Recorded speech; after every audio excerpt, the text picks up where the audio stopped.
Hi everyone, this is Seshubi Agarwal, and let's start further in our topic assessment procedures. So, from here, we will be beginning the assessments, various assessments. Till now, we were just developing our basics. Now, we'll talk about assessments. So, let's start. The most basic and the common assessment is the self assessment. Self assessment is defined under section 140A. तो ये क्या बोलता है? Payment of tax, interest and fee before furnishing the return of income. Payment of tax, interest and fee before furnishing the return of income. As the name suggests, payment कर रहे हैं हम tax का, इंटरेस्ट का, फी का, before furnishing the return of income. अभी हमने return को फर्निश नहीं किया, उसी के पहले हम पेमेंट कर रहे हैं. तो where any tax is payable on the basis of any return required to be furnished under section 139 or section 142 or 148 after taking into account the amount of tax already paid under the provision of Income Tax Act 1961, any tax deducted or collected at source, any relief or tax claimed under section 89, relief of tax claimed under 90 or 90A, reduction of tax claimed under section 91, any tax credit claimed to be set off in accordance with the provision of section 115 JAA or section 115 JD, any interest or tax or interest payable as per the provision of 191(2). The assessee shall be liable to pay such tax together with interest and fee payable under any provision of the Act for any delay in furnishing the return or any default or delay in the payment of advance tax before furnishing the return. The return shall be accompanied by the proof of payment of tax, interest and fee. तो इसमें ये बोल रहा है कि जहाँ पे कोई टैक्स पेबल है on the basis of the return जो कि फर्निश करना है अंडर सेक्शन 139 या फिर अंडर 142 या फिर अंडर 148.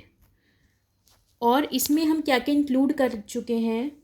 पेमेंट ऑफ टैक्स, कोई भी टैक्स हमने पे किया या फिर TCS TDS हमारा डिडक्ट हुआ या कोई हमको रिलीफ मिला, उसको सबको कंसिडर करने के बाद जो ये भी पॉइंट्स लिखे हैं टिल 7, इसको कंसिडर करने के बाद जो भी टैक्स पे होगा, जो भी टैक्स लाइबिलिटी बनेगी वो एसएससी लाइबल है पे करने के लिए, टुगेदर विद द इंटरेस्ट फी जो भी लग रही है. सेल्फ असेसमेंट टैक्स अगर आ रहा था उस पर कोई इंटरेस्ट लग रहा है तो वो सब पेमेंट करने के लाइबल होगा SSC. Order of adjustment of amount paid by the SSC. Where the amount paid by the SSC under section 140A(1) falls short of the aggregate of the tax, interest and fee as aforesaid, the amount so paid shall be first. अब इस section में हम self assessment की बात कर रहे हैं. Self assessment मतलब एसएससी ने खुद ही अपना असेसमेंट कर लिया कि उसका इतना टैक्स बन रहा था, उसने सब चीज़ें घटाई जो कि उसका ऑलरेडी उसने टैक्स दे दिया था, उसने वो सब चीज़ें घटाई और जो भी उसका बच रहा था टैक्स वो उसने पे कर दिया. अब इसमें बात कर रहा है कि अगर जितना उसका बन रहा था अमाउंट अगर एसएससी ने उतना नहीं पे किया है तो वो क्या ऑर्डर से हम जो भी पैसे उसने डाला है वो किस ऑर्डर में उसको कंसिडर करेंगे. तो पहले the fee payable and towards interest thereon and the balance sheet if any shall be adjusted towards tax payable. सबसे पहले जो फ़ी आएगी, जो फ़ी उसको लायबल है पेमेंट करने के लिए, सबसे पहले वो उसमें एडजस्ट होगा, फिर इंटरेस्ट में एडजस्ट होगा, अगर जो बैलेंस बचता है वो जो टैक्स पेबल है उसमें एडजस्ट होगा. अब बात करते हैं इंटरेस्ट अंडर सेक्शन 234A की.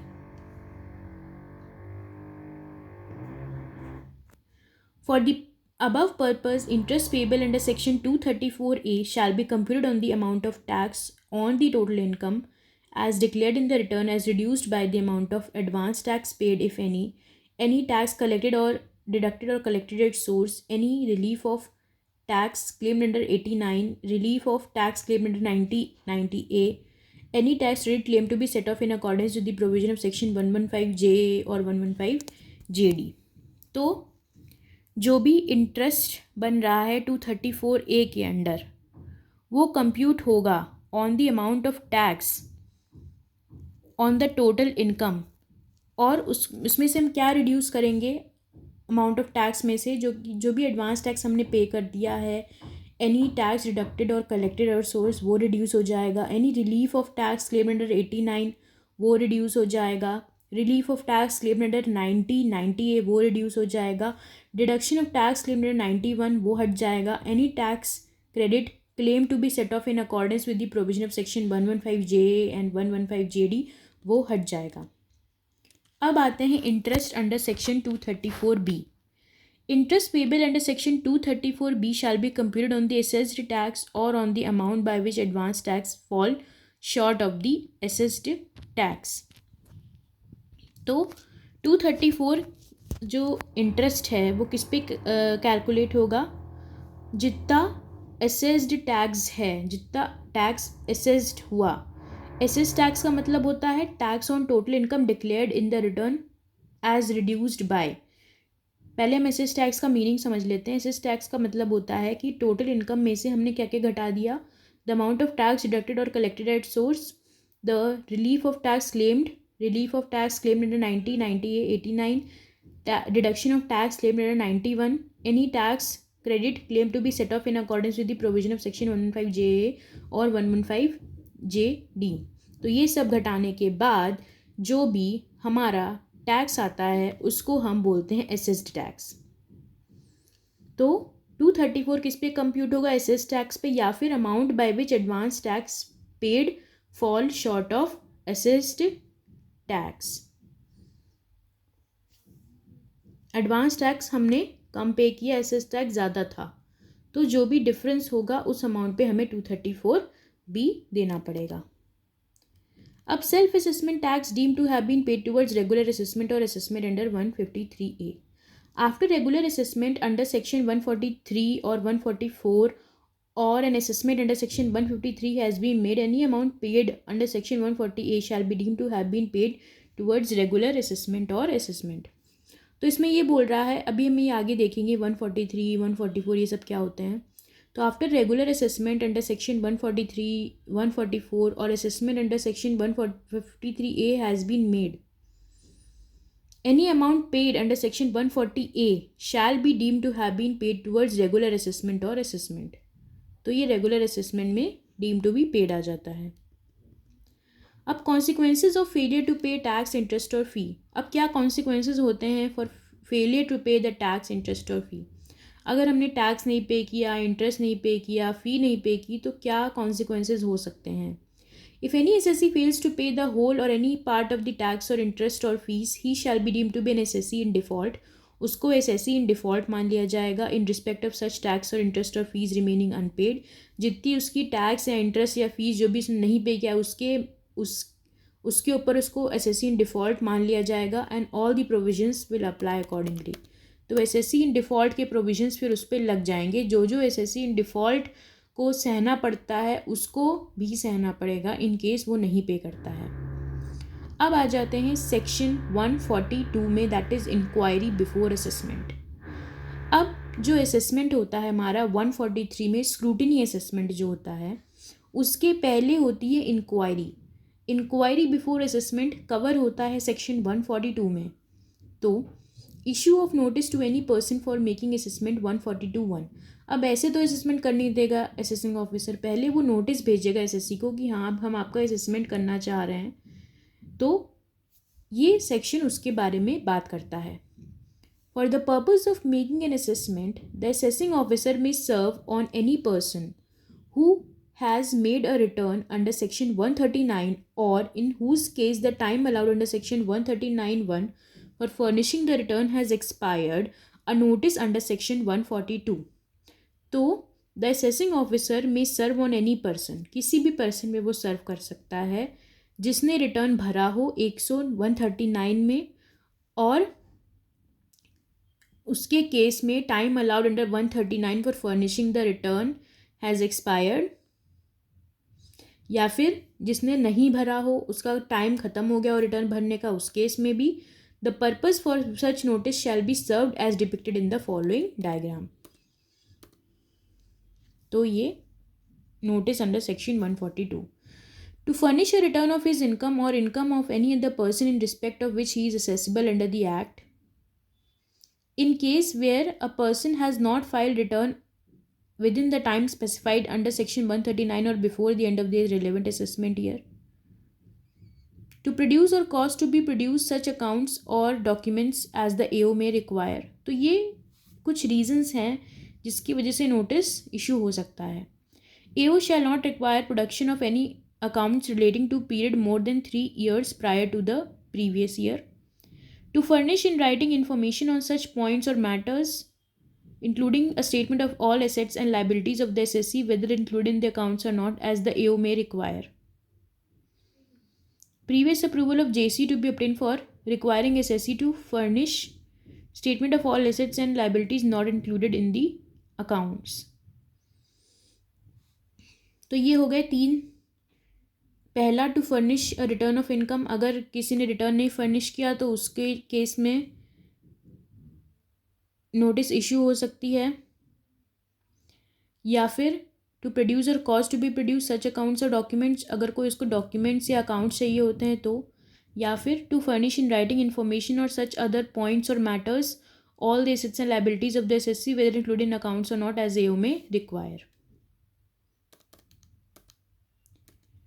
Notice to furnish return of income may also be served by the prescribed income tax authority in addition to the assessing officer. Accordingly, Rule 12F inserted with effect from 13/9/2021 to provide that prescribed income tax authority shall be an income tax authority not below the rank of income tax officer who has been authorized by the CBDT to act as authority for the purpose of the clause. It may be noted that the time limit provided under Section 153 for completion of assessment is 21 months, 18 months, 12 months, 9 months. For completion of assessment given later in the chapter as may be from the end of the assessment in which the income was first assessable. अब आ जाते हैं inquiry by assessing officer section 142(2). For the purpose of obtaining full information in respect of the income or loss of a person, the assessing officer may make such inquiry as he consider necessary. तो जो उसको ज़रूरी लगती है वो inquiry वो conduct कर सकता है. ऑडिट अंडर सेक्शन 142 की बात करते हैं. Section 2A, 2B, 2C and 2D of the section 142 contain the statutory provision relating to the conduct of audit.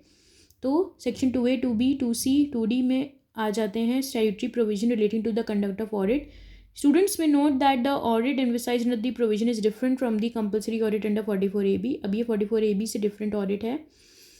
Basis of direction to get accounts audited if at any stage of the proceeding before him, the assessing officer having regard to the nature and complexity of the accounts, volume of the accounts, doubts about the correctness of the accounts, multiplicity of the transaction in accounts or specialized nature of the business activity of the SSC and interest of the revenue is of the opinion. अगर किन्हीं भी वजहों से AO को लगता है उसके opinion में कि it is necessary to do so, कि उसको ऑडिट करवाना चाहिए, he may with the previous approval of principal chief commissioner or chief commissioner or principal commissioner or commissioner, इन चारों के प्रीवियस अप्रूवल से प्रिंसिपल चीफ कमिश्नर का अप्रूवल ले ले या चीफ कमिश्नर का ले ले या फिर प्रिंसिपल कमिश्नर का ले ले या फिर कमिश्नर का ले ले, direct the SSC to get his accounts audited by an accountant and to furnish the report of such audit. तो वो डायरेक्ट कर सकता है to get the account audited. The expression accountant for the purpose shall mean a chartered accountant within the meaning of Chartered Accountant Act 1949. अब ये जो हैं reasons हैं इंटरेस्ट ऑफ रेवेन्यू के कि किस बेसिस किस रीजंस की वजह से जो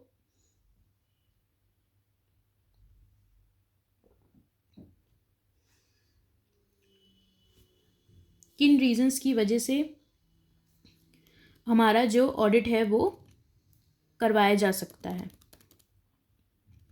special audit to be conducted by the accountant nominated by the principal chief commissioner, principal commissioner.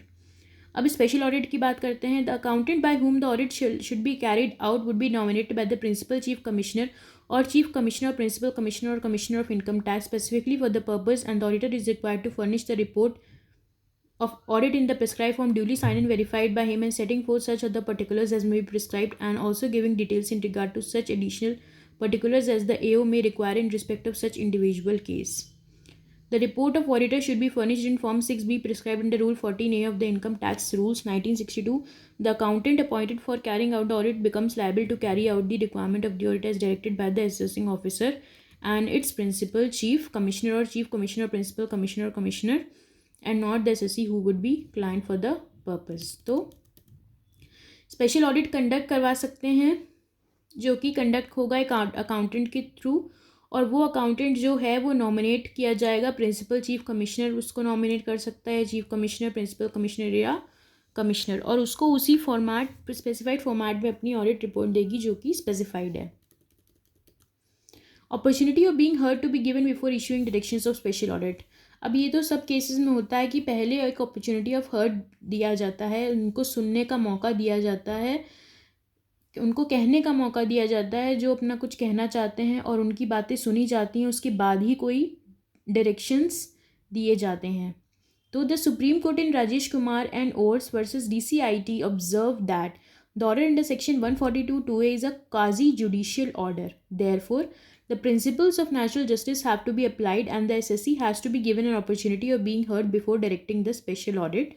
The principle of natural justice are based on two principles, namely nobody shall be condemned unheard, nobody shall be a judge of his own cause. Once it is held that the SSC suffers civil consequences and any order passed would be prejudicial to him, the principles of natural justice must be held to be implicit. If the principles of natural justice were to be excluded, the Parliament could have said so expressly.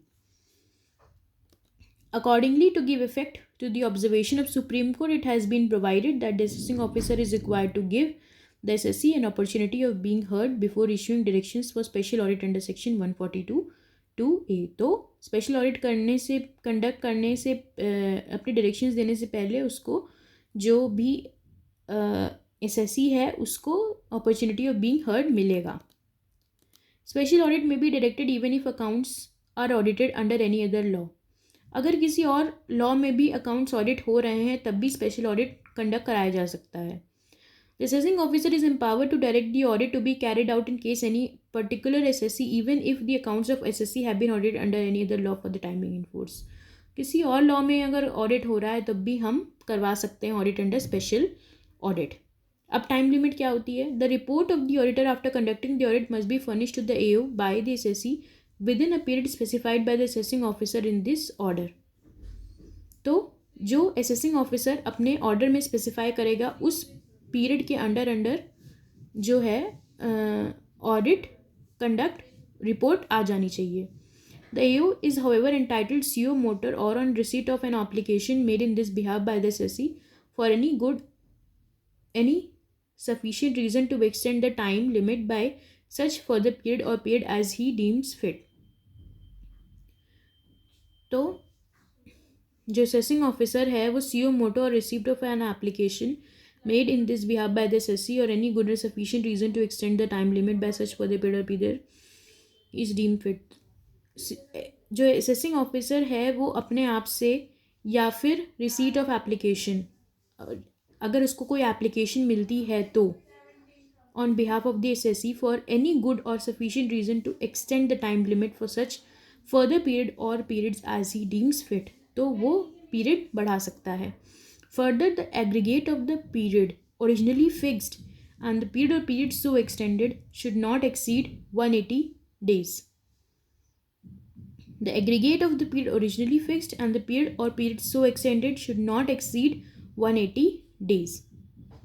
तो जो period है originally fixed and the period so extended, it shall not exceed 180 days. The time of 180 days must be reckoned from the date on which the assessing officer direction to get the accounts audited is received by the SSC.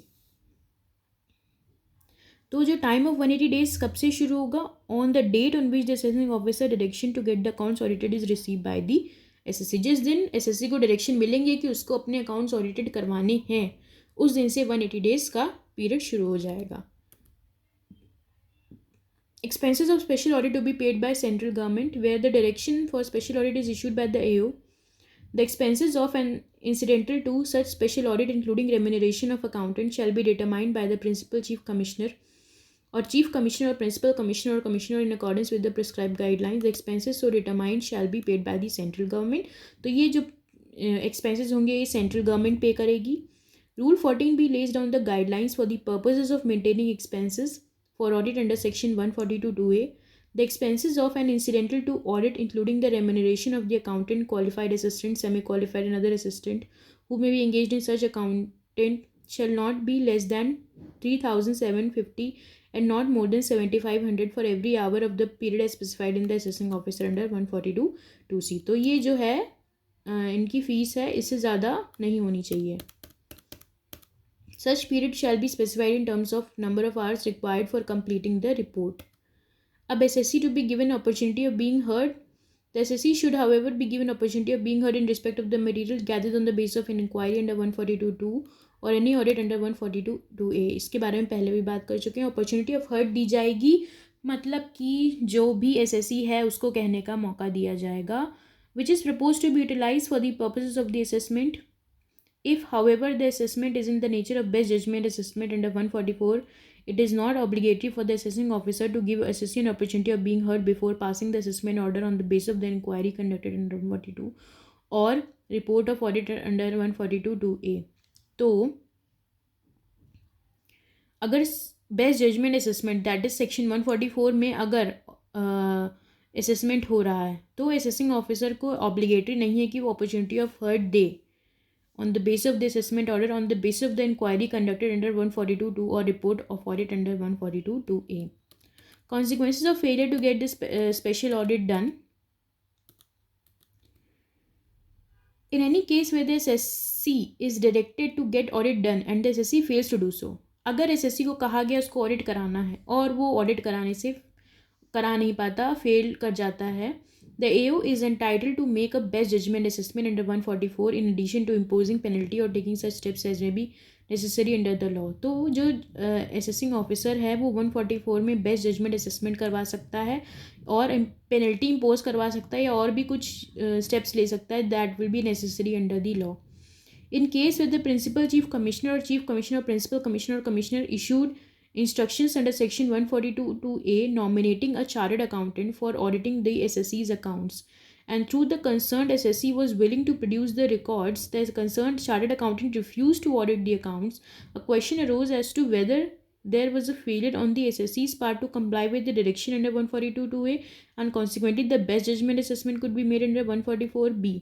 The Supreme Court held that if it is frivolous reason the chartered accountant declined to undertake the audit of the SSC's account, SSC could not be held responsible. In such a case, there was no default or failure to comply with the direction issued under section 142(2)(a on the SSC's part so as to attract the provision of section 144(b).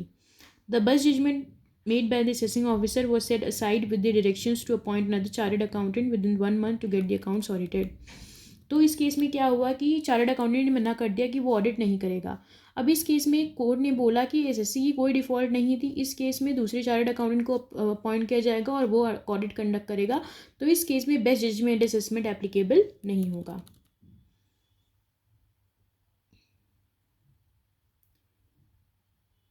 अब इसके आगे हम अगले session में करेंगे, that is power of assessing officer to make a reference to valuation officer section 142(a। ये हम अगली बार करेंगे। Thank you so much for watching. Thank you.